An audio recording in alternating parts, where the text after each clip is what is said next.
leads over everybody else. So if you don't want it there, then turn your video off. In the chat window, which I did drop a chat in, that's where you can ask questions, or you're welcome to raise your hand and Caitlin will call on you. I guess I should say Kate. All right, so we are actually live on YouTube, so it is time to get started. So I'm going to now turn it over to our Developing Professional Forum Chair, Kate. She'll tell you who our panelists are, and we'll let them do a little brief introduction of themselves. Hi guys, welcome to our Hey Jessica, welcome to our Ask Me Anything event, preparing for and obtaining your certification. So that's going to be the topic of today's questions. Like Andrea said, feel free to pop your questions in the chat box or raise your hand and I will try to call on you. I want to remind everyone that we can't talk about specific exam content. We can talk about stuff like the distribution of what types of things are on the exam, but specific exam questions are off the table.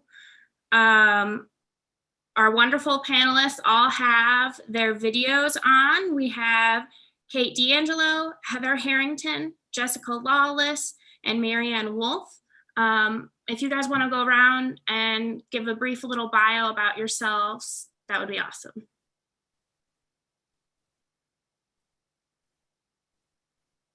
All right, I'll go first. So hi, everyone. My name is Kate DeAngelo. I am the current Region 8 Ascending Professional Chair. And let's see, I took the exam almost 4 years ago, exactly to the day. So it's going by really fast. So a little disclaimer, I tried to remember most everything that I could about the exam. So I have a lot of great advice for you guys. So make sure you ask away. I currently work at St. Luke's Magic Valley in Twin Falls, Idaho. I work the graveyard shift, 7 on, 7 off. And for anyone out there who's going to be working graveyard, don't let it scare you because I was really hesitant about it and I've loved it ever since. So don't be afraid. I'm Jessica Lawless. I am the Ascending Professional Forum Chair for this year.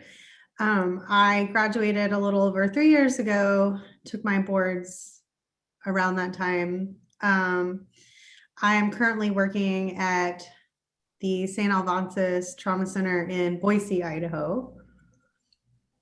I will do my best to answer questions. Hi, I'm Heather Herrington. I'm actually the Developing Professional Secretary. Medical laboratory science is my 4th career. Originally, I was a veterinarian and then took a couple of other non-medical detours and am back into medicine. I just finished a post-bachelor certificate program through George Washington University and took the Board of Certification exam in the middle of October and passed it. I'm working right now for kind of a weird company doing testing for COVID in a mobile lab for various production companies. So I, in theory, work days, but my end time for each shift is a little unpredictable. So it's a little bit of a weird first job, but it's working out. But I think I'm the only person who has taken on this panel who took the certification exam during the time of COVID. So if you have questions specifically related to that, I'm happy to address those. It is a weird time. My name is Mariane Wolfe. I'm currently the Assistant Program Director for the Medical Lab Science major at Michigan State University. I probably is the most outdated for taking the exam. I took it back in 2004. So in terms of the, how it is, it's still, I think, probably the longest. I have been following through the lens of my students in terms of the logistical and what things, working side by side from program director side and the student side in terms of the logistic of taking an exam. So it looks like we have a good crowd tonight. So ask away.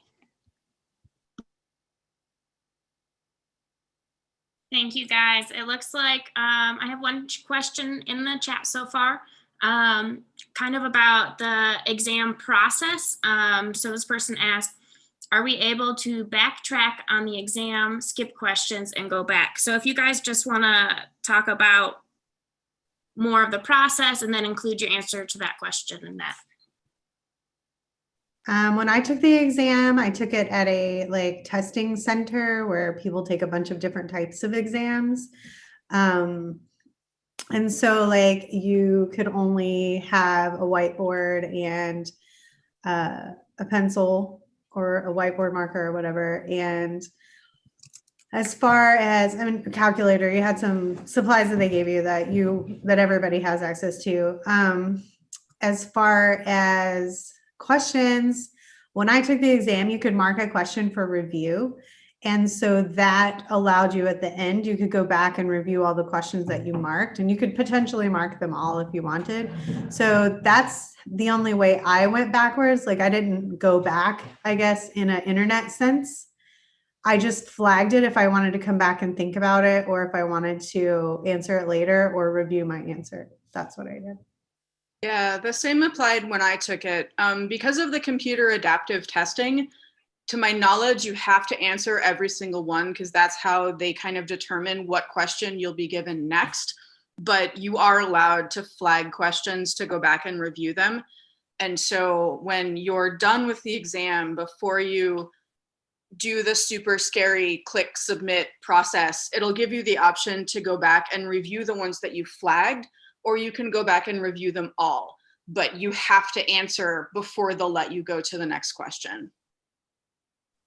And going off of the computer adaptive testing, for those of you that don't know or aren't aware of how this test works, so they'll kind of start you just at, a certain level. And if you get it correct, then they'll move you to a harder level question, which is worth more points. If you get it incorrect, then they'll move you down to a question that's not worth as many points.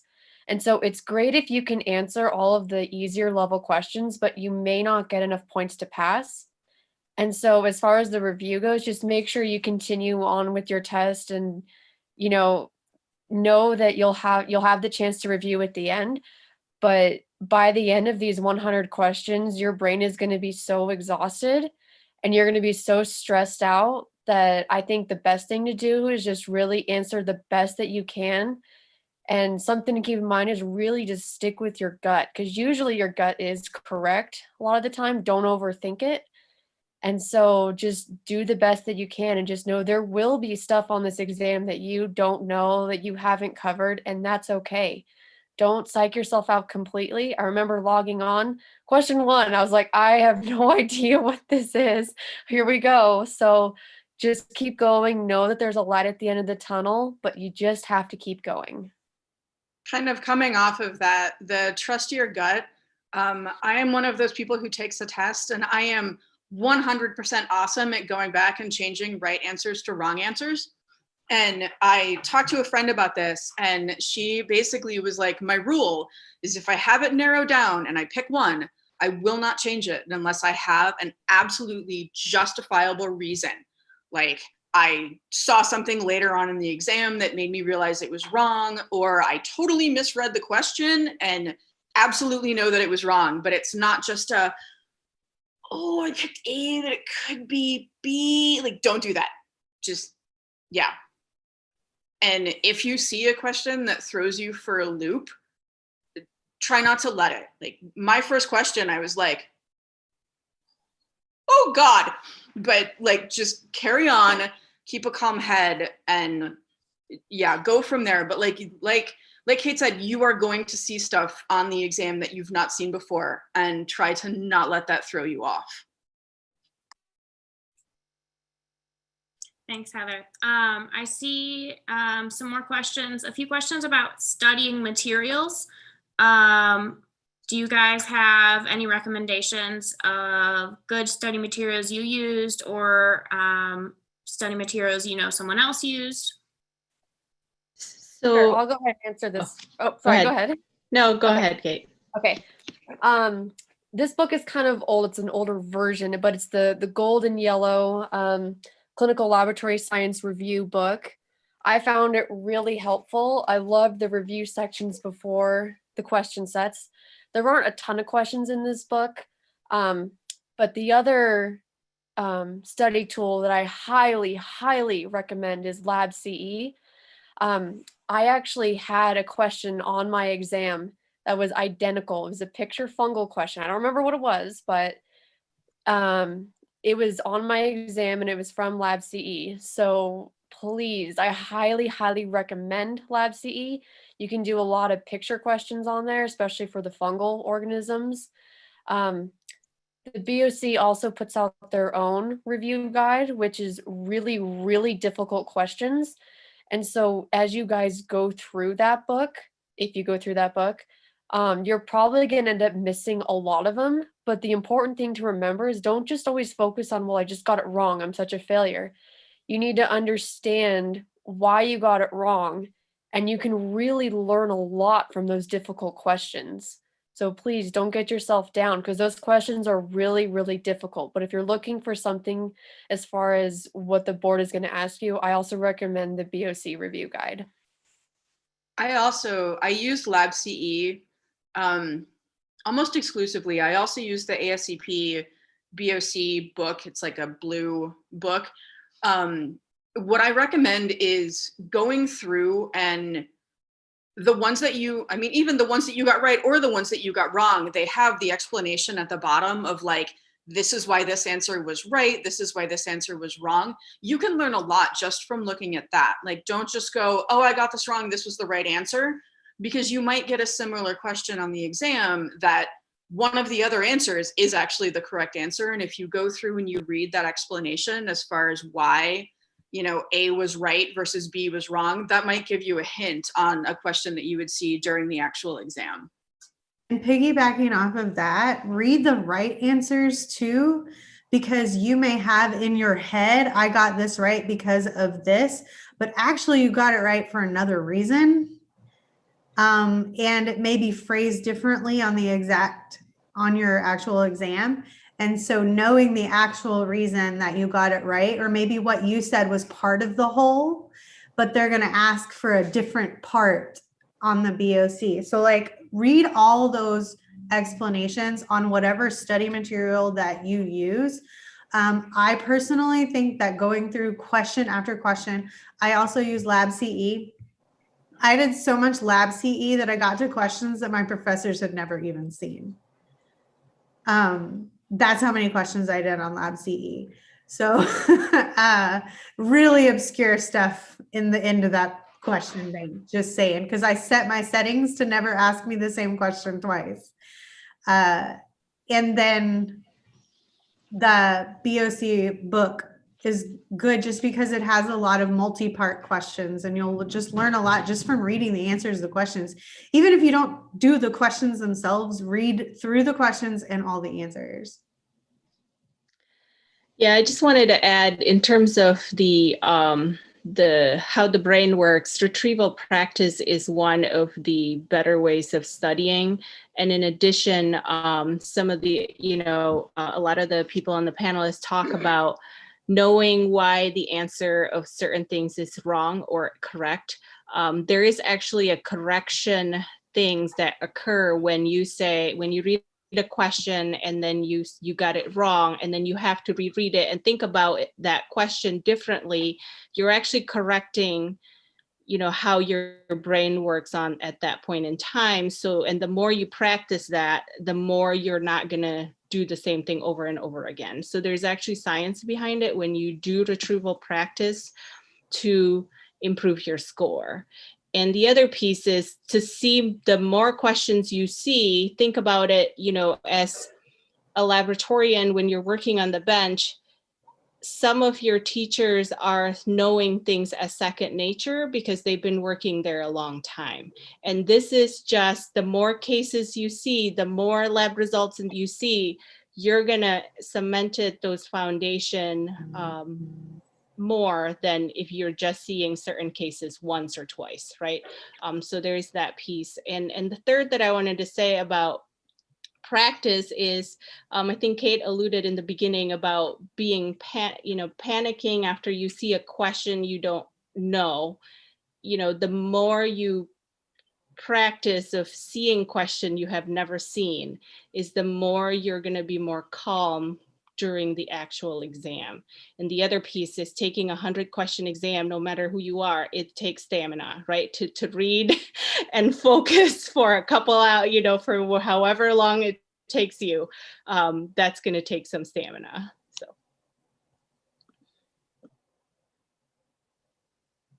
Okay, we have another question about, has anyone on this panel started off in a biology or a chemistry degree and then taking the exam, and what is that like?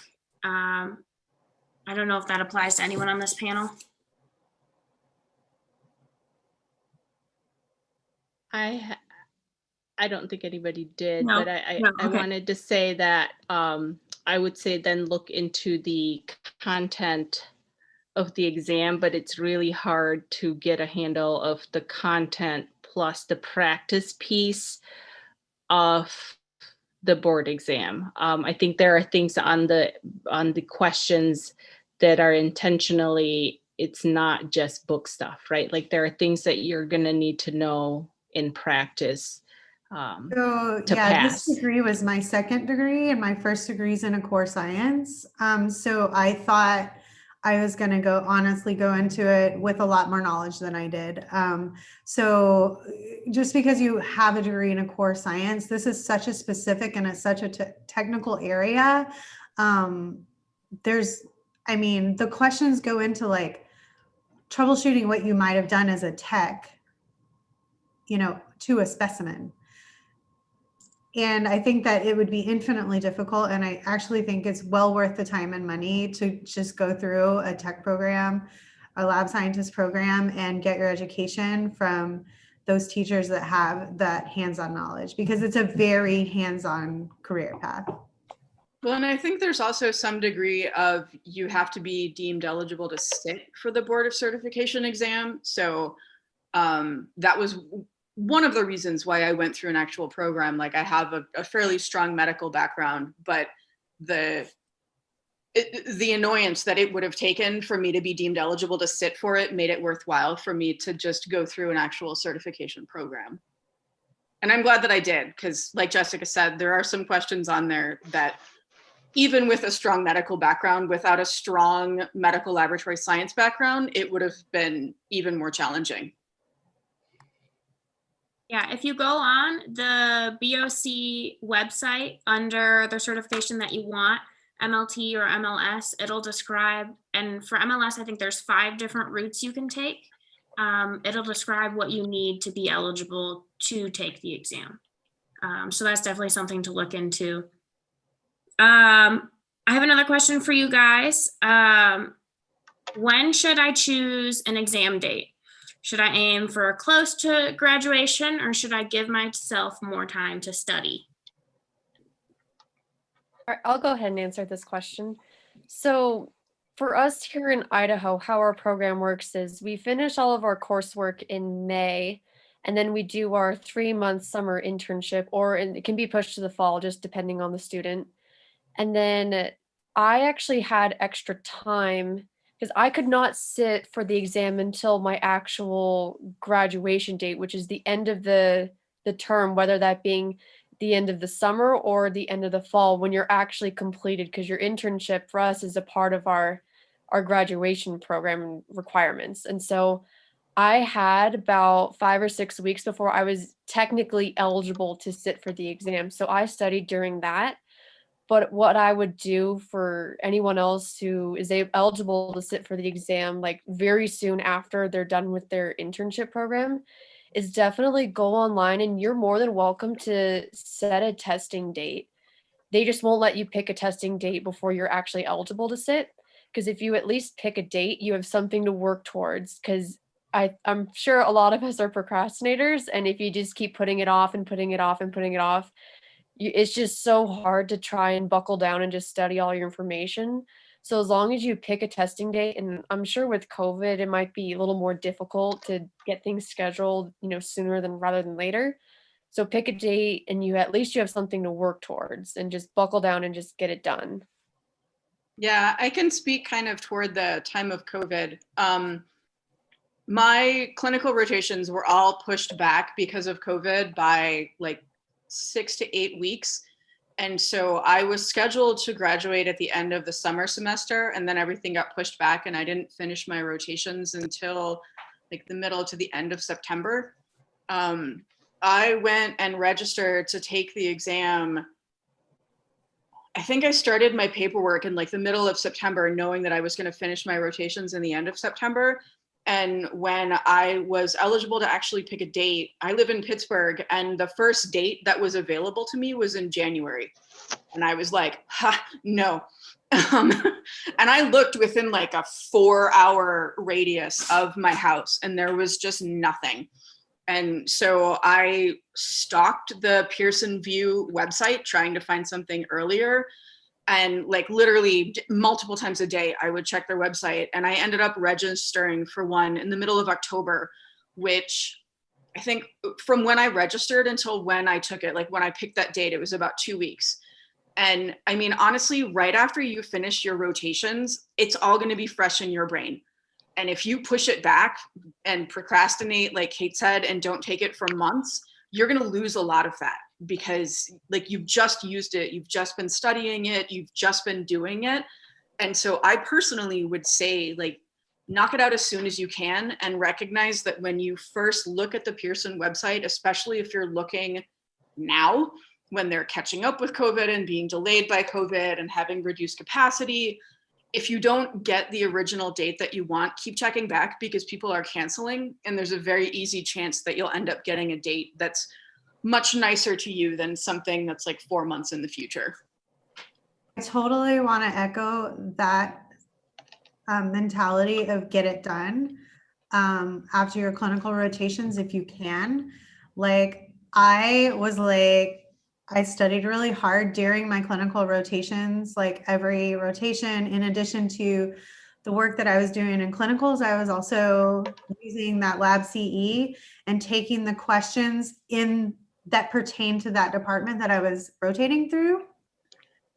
So by the time I finished clinicals, I'd done a bunch of questions, and that's really how I got to like the obscure stuff of lab CE, is because I had just buckled down and done a bunch of questions prior. So after I was done with clinicals, I gave myself like 2 days to review hematology, 3 days to review micro. You know, I broke it up in that way, like 2 days for chemistry, and I broke it up in what I thought I was going to have time and brain capacity to do. So maybe I do think maybe I should have done 3 days in hematology, but you know, I did fine. But you know, do that, and then give yourself at least a day at the end to not do anything that's core study, just to review like reference ranges and stuff the day before, you know? And so like, I think I took it, I want to say like 11 days after I finished my clinicals. I think it was like 11 or 12 days. Yeah, I would echo the same. The only thing I would add is thinking about days when you're taking the exam. Think about, I know most of you have job offers lined up. You have, you might be working weird hours or off shifts and things like that. Have those conversations with your supervisors to make sure that you have enough time off. Don't come off a graveyard shift at 7 a.m. and take the exam at 8 a.m. Please don't do that. Your supervisors, your employer would understand if you do need the day off or 2 or 3 days off to make sure that you are going to be awake and have focus to take this exam. This is like the last. That will ensure that shift is the worst shift of your life. You go ahead and schedule that shift for 8 o'clock after your graveyard shift. Just know that's going to be the worst graveyard shift of your life. It's going to be traumas all night. It's going to be ER, people in the back. It's going to be instrument problems, and you're not going to feel like taking that test. Just beware. And it's just, this is the last half a mile or mile of your marathon, right? Do not do that, please. It's just, you're so close, you're almost there, and you just need to do it. So, yeah. And I just, as far as the exam itself, I'm the sort of person who I take exams very, very quickly. Like all throughout my education, if, we were given, oh, we'll give you, like an hour and a half to take this exam, I would be the person who was done in a half an hour. And so the certification exam, they give you 2.5 hours. And I was like, I'll be done in like an hour. No, it took me 2 hours and 10 minutes. And so like, don't assume that if you are someone who takes tests quickly, that you'll just be in and out and, oh, I finished my shift at 7 a.m. My test is at 8. I'll be done by 9. I'll be fine, because you won't be.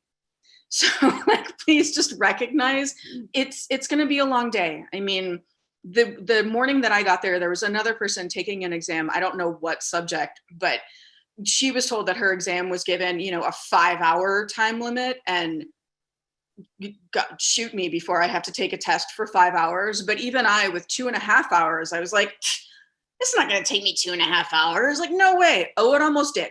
So like, just brace yourself. It's a long, long day. And I don't know about you, but I was exhausted after that. Oh, I was wiped. It was all I could do to drive home and then be like, I love you, husband. I'm going to take a nap, because that was exhausting. And one more thing to add on as far as the exam goes, because I think I've seen a couple chats pop up. It's great to just buckle down and just take the exam, because obviously most employers require you, not all employers require you to have this certification. And so if some of you might be like me, whereas at the end of my internship, I was not qualified for the open position at that facility. So I studied and then took the exam, and I was applying for and passed, and then I was applying for jobs. And right there, like, I could already prove that I have my ASCP certification, because some employers do require you to obtain it within 6 months to a year, just depending on the place of hire. And so at least if you guys get that exam done and out of the way, you don't have to worry about passing it and or failing it if it comes to that. And that way it just makes you more marketable for other jobs that are out there. And I'm seeing a couple of questions about seeing your score. To my knowledge, no one sees that but you. And I mean, other than pass fail, I don't think that your score even means anything. Like, they gave me a number, and it was like, okay, but it's based on degree of difficulty of the questions. So like, even that, it's kind of a weird process. It's like a sliding scale. Yeah, because they were like, you got this score, and based on the difficulty of your questions, you could have gotten, like, it's a very weird scoring process, because it's not just, oh, you got, 80% of the questions right. It's like, you got this many at this difficulty and this many at that. So the score itself, I don't know that I don't know how to interpret my own score. I just know that I passed, and that was really the only thing that I cared about. So yeah, I don't know that information is available to anyone but you. And I don't know that anyone other than maybe someone on the BOC would know how to interpret it. So yeah, pass fail is really all you care about. Yeah, I remember. Sorry, go ahead. Can anyone on the panel today explain how it is actually calculated, and what is a passing score and what is a failing score? So 400 is the minimum you have to hit. As long as you hit a 400, it really doesn't matter what your score is. I do remember, I swear, it asked me like 5 times, are you sure you want to submit? Are you sure you want to submit? And it'll tell you immediately after you click that final submit whether you passed or failed the exam. And then weeks later, you'll get all your paperwork in the mail, and you'll get that score and all that information. So the minimum is 400. If you get a 399, it is a fail. The highest attainable score, I think, is a 999 or 1,000. And so good luck. If you have to show some competency in all areas? That's the only thing I'm not sure about. You don't. So from the score is for part of accreditation quality improvement for program directors. to see. What I've seen is when students do fail, they usually are obtaining less than 400 in at least two of the areas of the main bucket categories. So, somebody could get, and it depends on what less than 400 in each of the category, right? Like if you have less than 400 in microbiology and blood bank, that's a big part of the exam as a whole. So you are most likely aren't going to pass. But let's say you get 250 on lab operations, that's a small part of the whole entire exam. And you, let's say, knock it out of the park for microbiology, you could still then get the 400, higher than 400 per passing. But yeah. So just like all of us, we usually have one area that we're just struggling, right? Like, I mean, I've seen a lot of students, even including myself, there's just one area that you're maybe struggling. And my advice would be just, you need to know enough to pass, right? You don't need to know everything to every detail and everything. But again, with the practice, you're going to know that you will know and carry enough information to pass. So, but yeah. I think it's more important to really know the stuff that you know and understand there's going to be some things that you don't know. And when I say really know, like you need to be able to apply it. It's not always a memorization thing. You really need to understand, particularly in like chemistry, you need to understand why things are the way they do, why they are, and the values that they're giving you, kind of as a look at the patient as a whole person. So like you really need to know that core stuff really well. And then some of the superfluous stuff you may be iffy on. I don't know if that's helpful, but. Thanks, Jessica. I did get a question about actually, registering for and, like when you can register for the exam and then kind of how that process works. So if you guys could explain that. With my program in my final semester, which was our clinical rotations, our program director had kind of a timeline spelled out for us that, if you're scheduled to graduate on this date, you should apply to take the exam like 2 to 3 weeks before that. So that way you're already in the system by the time ASCP and the BOC like sends the information to your program director to approve your eligibility. Like I was saying earlier, for me, it was a little bit weird because I had my like final course, but then my rotations were all shifted back a bit. So it was a lot of like, okay, I'm scheduled, to finish at the end of summer with classes, but then like this is pushed back. But I found that about, I think 3 weeks before I was supposed to be finished was when I submitted all of my application fee and all of that stuff and kind of got the ball rolling. Yeah, because you kind of have to think of it as in two parts. Part one being getting your stuff set up with the BOC, because then they have to go and make sure that you're actually eligible to sit for the exam. And the second part is then now you're eligible. Now you can go and schedule it with your testing center.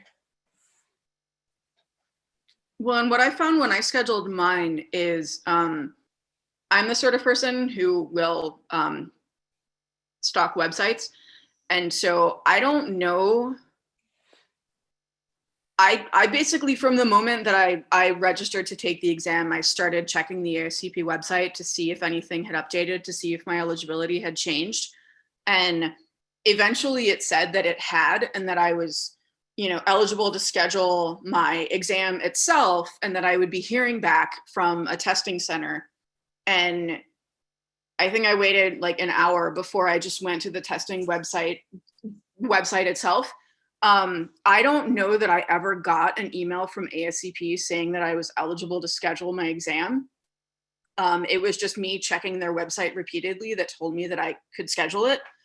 And then I scheduled my exam through Pearson. I think I needed my like ASCP number, and I think that was it. And I scheduled it, and I think like 4 or 5 days after I scheduled my exam, knowing that I had been checking back repeatedly because my first option was like 4 months in the future. So after checking back repeatedly and getting it scheduled, I think I got an email from Pearson like 4 or 5 days after that saying that I was now eligible to schedule my exam. So I would recommend, if you're the type A personality the way that I am, that you check the ASCP website, and then the moment it says you can schedule it, just go to the Pearson website and don't wait on emails from either one, because I don't think their auto replies were working when I registered. So I wouldn't rely on that personally. Yeah, that I would agree with that. So for our program, a lot of times program director will release, just like Kate mentioned, it's a 2-part. So you apply, and then once the BOC essentially sends, is this person eligible, to their program director, and then the program director then signs off on it. And once we sign off on the eligibility, supposedly there's an email that goes back to you that says you're now eligible to schedule, but I don't know if that emails have been sent, at least within the past 2 cycles. So about a couple years now that I've had students that basically said they never gotten an email. It was just because they were antsy to schedule and they went to their account on the BOC and saw that they were eligible, and then they go ahead and schedule the yeah, my exam. program director was on the ball as far as approving people, but yeah, I don't think I ever got anything from ASCP ever. I just scheduled my exam like a week ago. I didn't get any emails, and I checked back multiple times and finally saw that I was eligible. So I think as far as that question about when you can start applying for your exam, talk to your program director and figure out when they'll sign off on you being eligible. So I think it would be really helpful, Heather, if you could talk about like what it's like taking the exam. You said during COVID was a little different.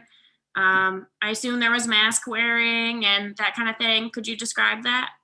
Yeah, so I've never taken an exam wearing a mask ever, and it was a very odd experience. I got to the testing center itself, and there was a sign on the door that was like, go to the bathroom, wash your hands, and then come back, and then we'll deal with you. And there were a bunch of other people who had just walked in, and the woman in the waiting room was just like, did you read the sign? And they were all like, no. She was like, go read it. I think I was the only one who read the sign and went back and washed my hands and came back in. And yeah, I had to wear a mask the entire time, which was awkward. I did all of my classwork was done online through George Washington University. All of the didactic coursework was done online. So I was very, very, very used to doing computerized testing at that point. But when you get there, I assume the policy is the same at most Pearson VUE centers. You surrender all of your belongings basically into a locker. You're allowed to keep the key to the locker. If you brought your own little good for nothing except like addition and subtraction calculator, you're allowed to keep that. And that's about it. They give you, they make you do like a hand scan thing. So if you need to leave the room, you'll have to have your palm scanned again to make sure that it's actually you. They do like it says on the website that they do like a pat down of pockets. I don't know. I was wearing like yoga pants. I didn't have any pockets. So I was not, frisked before entering the center. They gave me what was a dry erase board, and they called it a dry erase pen, but it wasn't actually erasable. And so they said, if you need to, you can raise your hand and we'll bring you another board. But the way that the testing center itself is set up, once you do like the palm scan and everything, you go in and people are being seated every other computer. So the place itself is it's I think 50% occupancy. And the weirdest thing though was wearing a mask while taking an exam, because it's just weird. If you're the sort of person like I am, who like you sit like this and you ponder, like all of a sudden there's this piece of fabric that's covering your face. I mean, other than that, like wearing the mask was weird. I kind of liked the room being less occupancy because it's just, there's not as many people in there. You're given the option to wear earplugs if you want to, they provide them for you. If you want to leave the room, you have to raise your hand and the proctor will come and get you, and you have to like palm scan in and out to be let back in and out. The timer for the exam doesn't stop if you have to like go to the bathroom during the exam. So just keep that in mind. Pee beforehand. I don't know. But yeah, I think the only difference was if you're not used to computerized testing, that's going to be weird. And wearing a mask was just weird while taking a test because I had never done that before, especially for something that took me over 2 hours. It was a long time. I had to go to the restroom during the exam. It was annoying, but it's possible. Thanks, Heather and Jessica. I did get a question about specialty exams. So like if you got, just a microbiology or hematology certification, how is that different? Okay, so actually I know a little bit of the answer to this one. I mean, you're still gonna have the same number of questions. So like the MLT or the MLS exam is multiple categories. If you take, and it's 100 questions normally, if you take like the hematology, you get 100 questions of hematology. So I've heard from some people that it is more difficult because there's so many more questions in one specific area. One thing that I did encounter when I was doing my rotations is one of the people who was teaching me thought that the way that the exam worked, and this is not the case, is if you get a question at like level 2 difficulty in micro and you get it right, that your next question will be like level 3 difficulty in micro, and that is not true. If you are taking like the general MLT or MLS exam, it can be any area they want. So if you get something like, if blood bank is your jam and you get like a level 2 question in blood bank right, your next question could be like a level 3 micro. And if micro is not your area, that's a bummer. So like just brace yourself that like the level of difficulty in the subject matter is not necessarily related. You could, rock out a super sweet blood bank question and then get hit with something in chemistry where you're like, whoa. So realize that's true. But know that if you have, let's say you have a level 2 micro, you got it correct. You get level 3 blood bank, you got it incorrect. The next one, you might get a hematology level 3. So, know that you will have enough. If you know enough, you will be in that passing zone of questions. And this is going back to staying calm. You should not fail the board exam because you did not know one question, right? That is not the purpose of the computer adapted exam. You're being tested at multiple level of difficulty, multiple subject, multiple times to say that, yes, the student, this person knows enough to pass. So I think that's something to think about, that if you didn't know one question, educated guess and move on. Yeah, I don't know. I think it also kind of tests your ability to not panic under pressure, because I think, as all of us have said, you're going to get questions where you don't know. And read the question carefully. Sometimes there's a hint in the question itself that'll let you eliminate some of the answers, but don't let any one question throw you, I think is really, really, really important, because of the computer adaptive questioning, you're going to get questions on there no matter what your level of expertise is that are hard. And if you let that throw you, it will not end well. Like, don't, just remain calm. And if you get a question where you're like, I have never seen this before in my entire life, answer it to the best of your ability and move on. And that question is now done, and you are now focused on the next one. Do not stress about anything that you have already answered. until the very end if you want to go back and look at your answers and then only change things that you are absolutely positively certain that you got wrong. But yeah, don't freak out in the moment. Answer it the way that you think is best and move on. Okay, so I have another question for you guys. Obviously, everyone wants to pass. We're all talking about how to pass. What happens if I don't pass? What happens then? The first time. Let's say this is the first time in this scenario. Right. So what I would say is chalk it up to nerves, because you probably know the material. Go back. Now you've experienced the whole thing again. You've experienced the COVID mask wearing. You've experienced the exam format, which might have innately just thrown you for a loop, just that. You've experienced how they ask the questions, and you've gotten a flavor for what was asked. And I would say schedule the exam for the next available time that you're eligible to take it. Go over all of your information again. Don't beat yourself up. You're definitely not the only person in the world that's ever had to take this exam more than once. It's not an easy exam.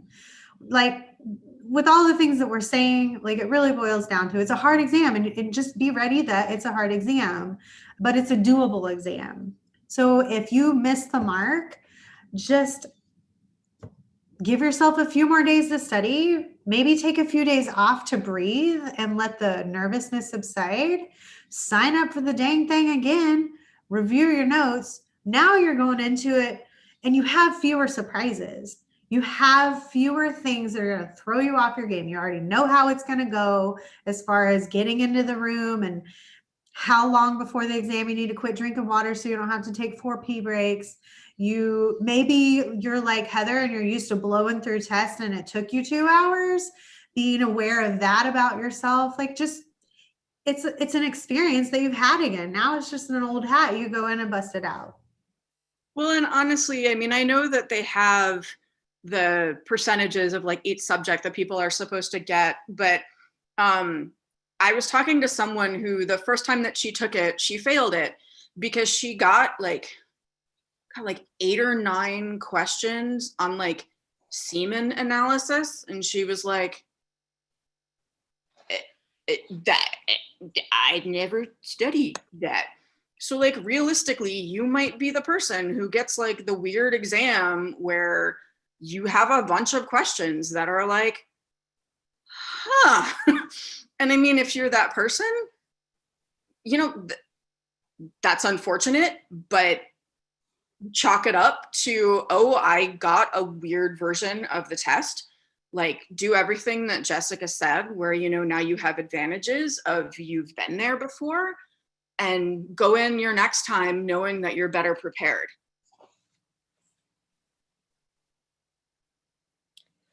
And I think you have to wait. They make you wait at least 3 months before you're eligible to take it again. So just keep that in mind, that if you are hired without your certification and you only have a year or so to take it from your hire date, it's just something to keep in the back of your mind, that you do have to pass. And I know of people who have unfortunately lost their jobs because they were not able to pass that exam within that, year to date time frame they were given as far as their hiring goes. Yeah, you can take 1 exam per quarter. I remember I finished my rotation in May and I scheduled mine with the intention to do 1 in June. If I failed, then I could go to the next quarter, which is July. Then it's, you're not looking at completely 3 months off. So that was, I know I've already planned that I was going to fail at the time, believe it or not. But I did pass the first time, but. I think it's also important to keep in mind that there aren't a lot of people who have to take an exam like this. People will take, cumulative final exams. Well, that's great. That's only over 1 course and only over 1 semester. like I had to take, when I graduated veterinary school, I had to take national boards, which was, 4 years worth of knowledge over everything that I had ever studied. And taking that sort of exam, the same way that taking this sort of exam is intimidating. Like, it is a lot of material. And I had a friend of mine in vet school who didn't pass her national boards. And she actually had to take it, I think, 4 times before she finally passed. And so every time there's that added level of just, testing anxiety. And nowadays, she's one of the best clinicians I know. Like, she's one of the only people who I would trust with my own pets. So if you don't pass your first time or even your second time, that does not at all impact how good of a laboratorian you will become. But just try not to let it freak you out if you don't pass, that, oh my God, this is a sign that I'm never going to pass ever. Like, no. It's a sign that you're going to go into your next attempt better prepared and with a better knowledge of kind of what are the sort of things that you might need to study, what are the things that you need to do to improve your odds of passing it that time. And I know that that's easier said than done, saying don't let test anxiety get the best of you. But if you don't pass, don't let test anxiety get the best of you. Like, you've made it this far, you've studied a lot, you know a lot. It just has to translate into passing that particular test. Thanks, Heather. With that, we have about 8 minutes left. So I'd like to go around and have our panelists kind of give you like one last word of encouragement, because even this, I'm going to take my test soon, and thinking about it gives me a little bit of anxiety, so let's just hear some like happy thoughts, some encouragement and that kind of thing. All right, I'll start. You know how to do this. You've completed a program usually, right? You have program directors and faculty that knows that you can do this. Program directors and institutions don't let you through their program if they don't know that you are capable of passing this, right? So again, this is the last mile of your marathon. And you are going to be, the body of knowledge that you've learned the past however many years you've been. And some things you may just need to dust it off by studying and reviewing, and have a plan to review that. So at the end of the day, I think I would echo Heather, don't let the test anxiety get you. Think about it as this is another exam that you've taken multiples along the way, and this is just a big one. But that's all I would have to say. All right, I'll say, as you guys know, this test is hard. Like, I'm not going to sugarcoat it for you. These questions are hard. They're like A plus B equals C questions. And so I would say you want to go into this test with no regrets. Study what you can, know what you know, especially. You only want to take it once and just do the absolute best that you can do. And, if you end up passing, that's awesome. Congratulations. And if you fail, you know what? That's okay too. Not everyone passes. And, take it and learn from it. Not everyone can, get a, pass and get 100%, the first time they do everything. So don't look at it as, oh, I failed life, I'm in the wrong career. Learn from it and you'll do much better the second time around. I think that piggybacking off of that, I love what you said, Kate. Like, go into it with no regrets. Know that you've legitimately put in the work. You put in the work in your classes, you put in the work in your clinicals, and you put in the work outside of clinicals. Study what you have, study your class notes, review, listen to those clinical instructors and the wealth of knowledge that they're giving you. And just go into it, give yourself a break the day before to just breathe. That way you can kind of just say, I did a lot. It may not be everything, but I did a lot. And so I'm going to go into this as prepared as I can. And whatever the outcome is, then you can say, okay, I went into this with everything that I could in this time frame. I have been blessed with more time to review those few things that I don't fully grasp. And that way you can go back in and you'll have even more knowledge because you've been given that extra amount of time and that extra amount of confidence and experience. But also understand that if you have finished your schooling and you finished your clinical rotations and you've studied, you know a lot, guys. And give yourself some credit about the fact that you know a lot. You know a lot, even for a medical person. And just know that. I definitely want to piggyback on the you know a lot.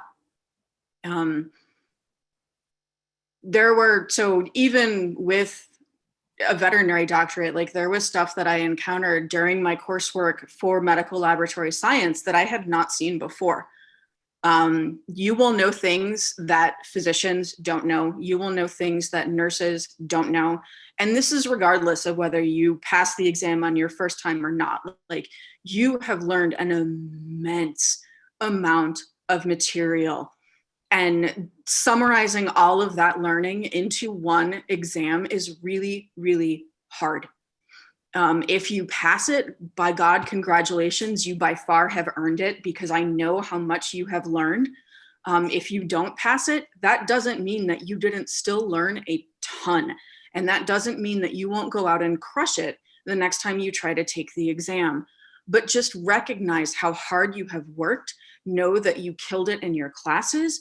Know that you went for it during your clinical rotations. Recognize how much time you spent studying, outside of class and outside of rotations. And just, you have learned a lot going through this program. And just, it's impressive. Like, just know that you know a lot more than your average citizen knows about this stuff. Thank you, guys. Thank you all so much for coming. Thank all of our panelists. I popped a link there in the chat. This is for the ASCLS YouTube. If you want to watch this again, if you want to watch any of the other Ask Me Anything events that the Ascending Professionals and Developing Professionals puts on, they're recorded there. Happy holidays, everyone. This is it. Have a good night. Thank you.